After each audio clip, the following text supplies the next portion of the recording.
Alright, today I'm going to talk about my top 8 must-have gadgets when I go camping. Now this I use must-have a little loosely on a couple of these things because they're not really, you wouldn't need them for every situation.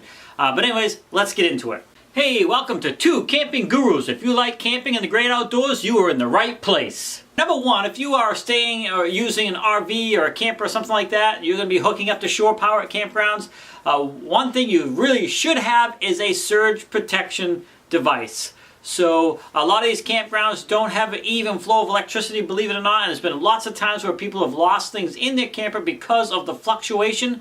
So by having a electrical protection plugged into the camper and the campground power source, you can balance out that electricity and lessen the chance of having any issues. So that is definitely a device you want to have if you're traveling in a camper, RV, or anything along those lines. Number two, you want to have a water pressure regulator, because again, these campers are not designed to handle high pressure of water, and some campgrounds have terrible pressure, but others have fantastic pressure that may be a little bit too much for your camper. So by putting a pressure regulator in between the spigot and your camper, again, you can regulate that and protect the internal pipes of your unit. Our number three gadget to have is leveling blocks of some sort. Now they make a whole pile of different ones that you back up on that are kind of like rockers, and others that you stack like Legos and back up onto those, and all kinds of different ones that you can use.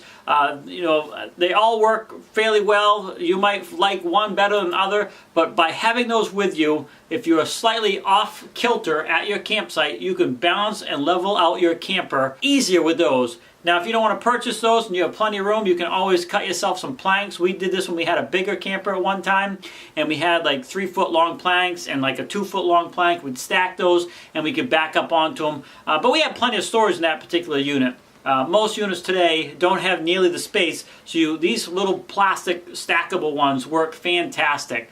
But leveling blocks is a gadget you really should have with you if you're towing a trailer or driving an RV or something like that that doesn't have a self-leveling system. Another important thing going along with the wheels is wheel chocks.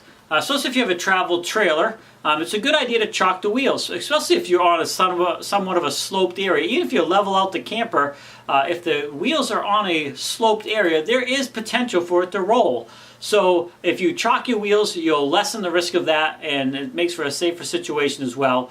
And also does help balance out or stop the camper from wiggling around as much, especially if you have a lightweight unit that you can roll by hand, these small teardrops and things like that. Those you can maneuver around very easily by hand. So when you're walking around inside of them, it's easy for the wheels to roll a little bit. So if you use chocks, you can eliminate that situation. All right, this one's number 5. Now this is an important gadget. Now you'd like to think everybody out there in the camping world is honest. However, unfortunately, there are crooks in every aspect of life. So the number 5 gadget I would recommend you have is a hitch lock of some sort.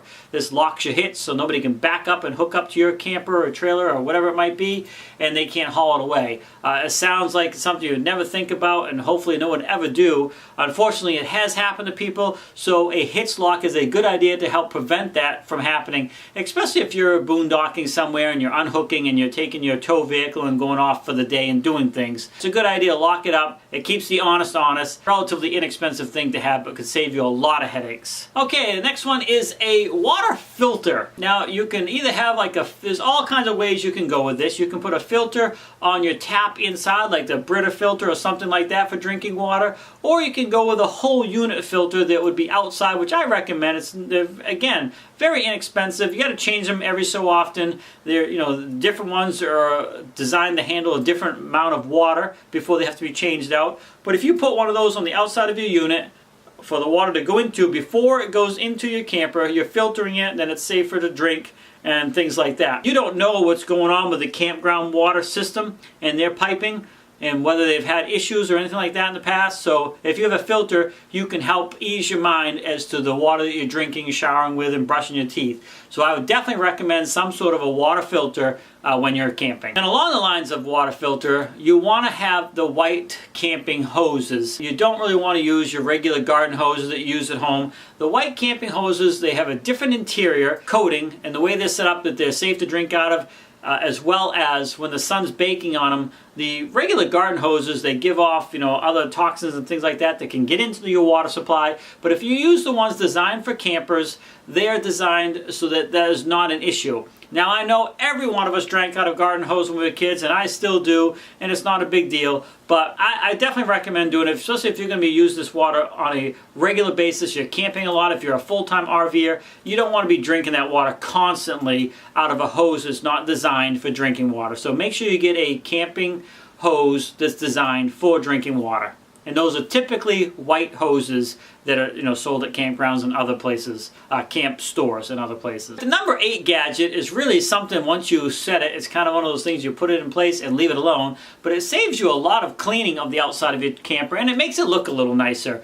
A lot of these campers come with terrible tiny little gutters, and when the water runs off out of the corner of those, it runs down and you get those black streaks, and it just makes a mess, and you got to wash those off and keep them clean. They sell little gutter extensions that are probably about 2 or 3 inches long, depending on which ones you buy, and they can attach up to the corner of your gutters, and then it puts that water out an inch or 2 away from your unit, so you don't end up with those black streaks. These are a relatively inexpensive add-on. Get them in place, saves you a lot of hassle, and also sometimes you have windows close to those gutters and where that runoff is, and now you won't have that water running down across your window or across the top of the seam where potentially you could have interior leaks because of that. If you can get as much water away from your unit as possible, you're always in a better situation, because water is the enemy to these campers, travel trailers, and RVs. Alright, so that's my top 8 must-have gadgets. Again, this list could change over time, and your list might be different, but these are some things that you may not have thought of that I like to use and have with us when we go camping,